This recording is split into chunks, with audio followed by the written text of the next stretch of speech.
عسلامة، مرحبا بكم. وصفتنا اليوم مقرونة بالتن وبريكة بالعظمة. نودكم ولا نشاهيكم ان شاء الله تكون تعجبكم الوصفة. تابعوني على قناة كويزين مريوة. مكونات وصفة اليوم: عندي هوني بريك، عظم، تن، فاريونت قصصته جويد، زيتون رونديلات، فلفل برعبيد، مقرونة بابيون نمرو 1، بصل قصصته جويد، معدنوس قصصته جويد، ملح، فلفل أكحل. باش نبداو أول مرحلة باش نحضر السلطة متاعي. خذيت هنا صحفة باش نكيف بيها المقرونة. انتو تنجمو تعملوا كونتيتي اللي تحبوا عليها، انا مش نعمل خايفة. خليت الماء متاعي يسخن باش نخليها تتصمت. المقرونة متاعي توا طابت، باش نضيف عليها هيك الفاريونت اللي قصصتو والرونديلات الزيتون. تنجمو انتم تقصوها، انا مش نعملو هكا ندور. باش نعمل شوية بصل وشوية معدنوس ونشخشخها بالتن. طريقة سهلة وفي ساعة تحضر، ملة سلطة وملة بنا فيها. شوية فلفل أكحل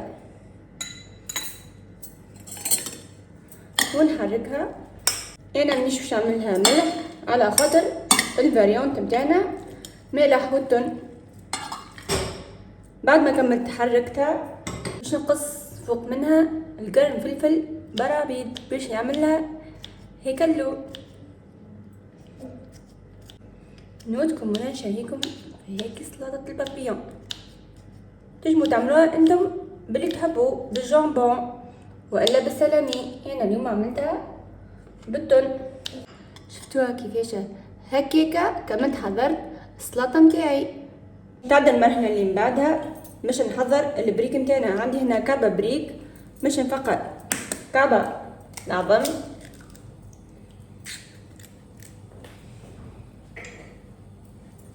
نعمل شوية ملح ما نكثرش، شوية فلفل أكحل، باش نحط التن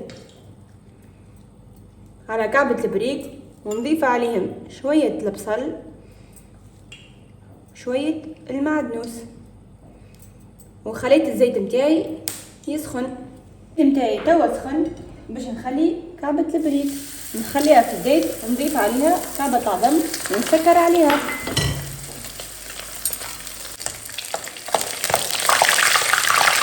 بعد ما طابت باش نقلبها على الجهة الثانية. كل واحد كيفاش يحب بوسيتها، فما شكون يحبها رايبة، فما شكون يحبها يبدا اختياري. بعد ما قليت كعبة البريك متاعي باش نهزها.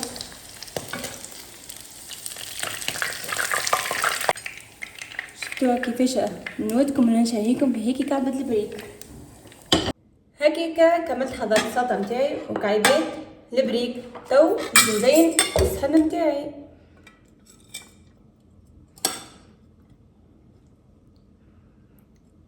نعمل فوق منها هيك قرين الفلفل وكعيبات البريك. هكاكا كملت حضرت البلا متاعنا.